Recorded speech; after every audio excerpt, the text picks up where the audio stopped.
Start your car and let it run.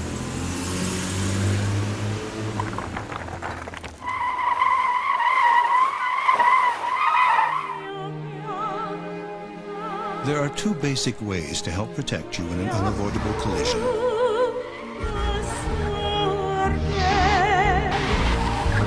Attempt to insulate you from the unavoidable collision, or try to redefine the word unavoidable. Zabiorę Was dzisiaj w podróż do lat 90., do czasu, kiedy byłem małym dzieckiem, a BMW E39 nowym samochodem. Pokażę Wam, czemu uważam, że motoryzacja lat 90. jest najciekawsza i może wyjaśnię, skąd ten sentyment. To jest auto komfortowe, ale auto już połączone z wieloma systemami, które wspomagają jazdę. Właśnie teraz mi się włączyła kontrola trakcji na mocniejszym zakręcie. To są rzeczy, które właśnie nie przeszkadzają, tylko pomagają i wydaje mi się, że ten właśnie model to jest taki złoty środek między taką archaicznością, taką klasyczną, bardzo klasyczną motoryzacją, a czymś bardzo dobrym do jazdy, czymś wręcz sportowym. Ja teraz jadąc tym samochodem czuję, że on jest taki zwarty. Przyznam, że przesiadłem się chwilę temu z mojego Volvo, które jak na tą konstrukcję jest dosyć sztywne i dobrze się prowadzi, ja lubię tym jeździć, ale faktycznie od razu jak wsiadłem do BMW, to poczułem, że to auto jest takie zbite.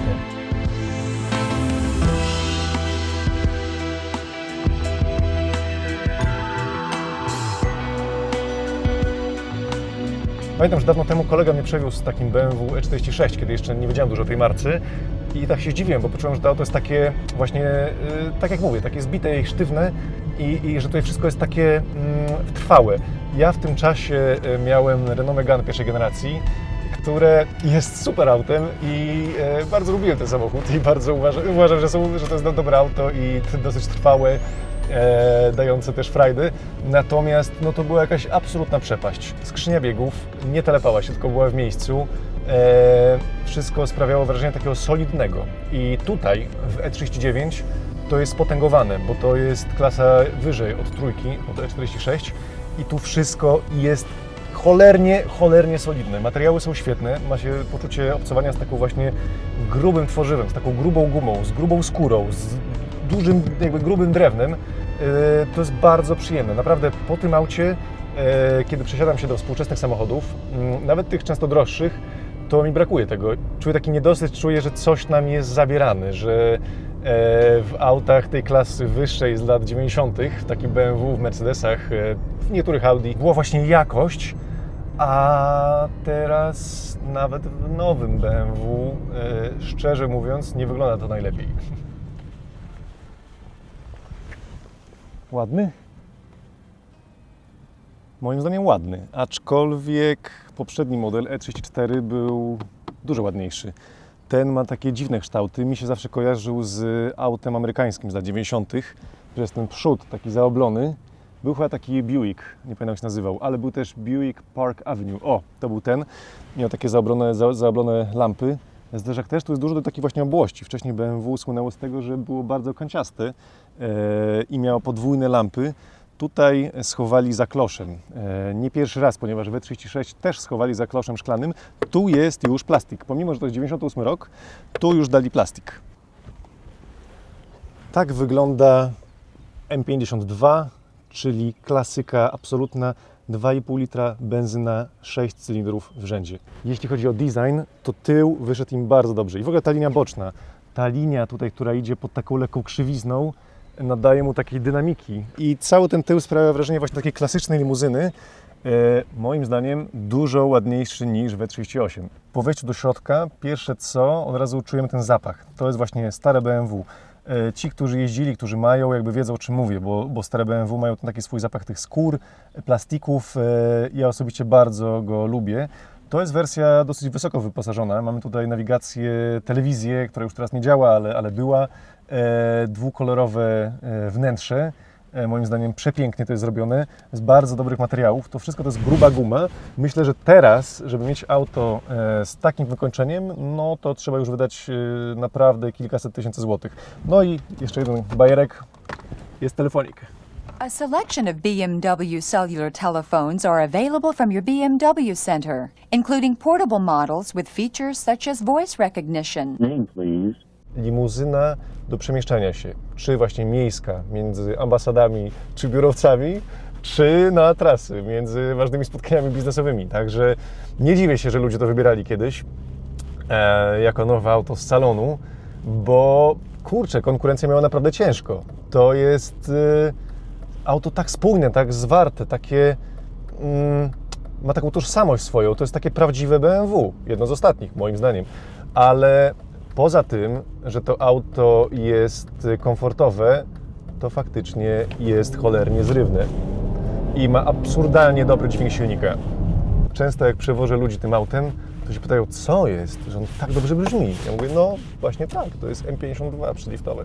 Przed zakupem zastanawiałem się, czy kupić go w automacie, czy w manualu, ale przyjechałem się manualem i muszę przyznać, że nie jestem jego wielkim fanem. On jest dobry, jest poprawny, ale na pewno nie jest sportowy i ja mam jakiś problem z tymi manualami w BMW. Tak jak w trójkach są moim zdaniem świetne, tak w tych modelach wyższych one trochę mi nie pasują do tych aut. Dużo bardziej mi się podoba przedlift, te pomarańczowe kierunkowskazy, przedni zderzak, tylny.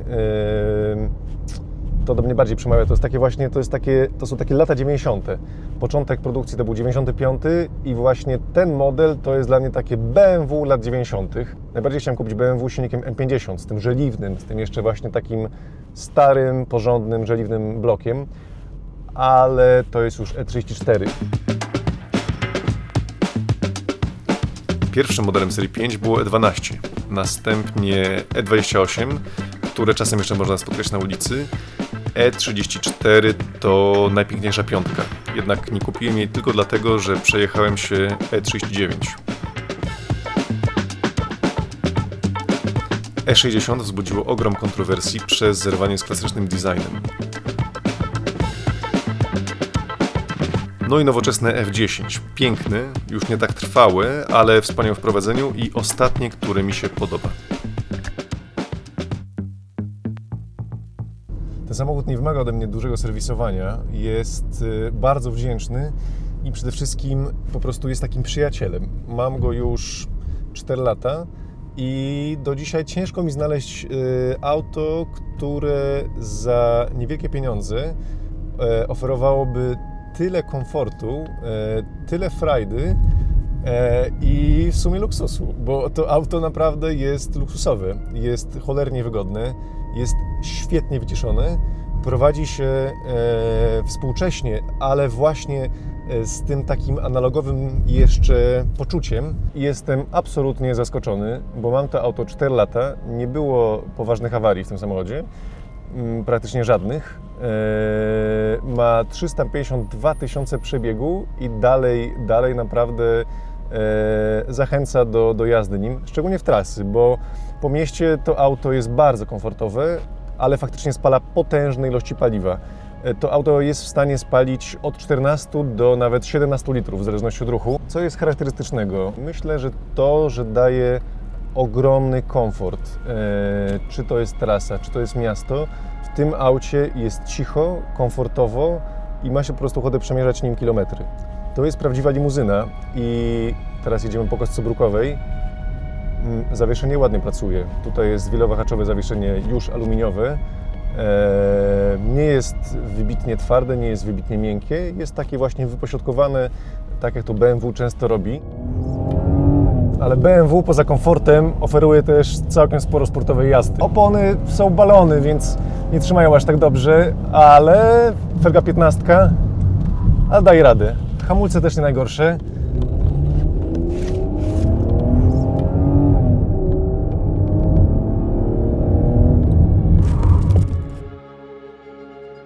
Lata 90. to piękny moment w historii motoryzacji. Marki posiadały silną tożsamość i często tworzyły auta właśnie z pasji. Te maszyny zachęcają do przemierzania setek kilometrów, do cieszenia się nimi. A BMW E39 to jest taka kapsuła czasu.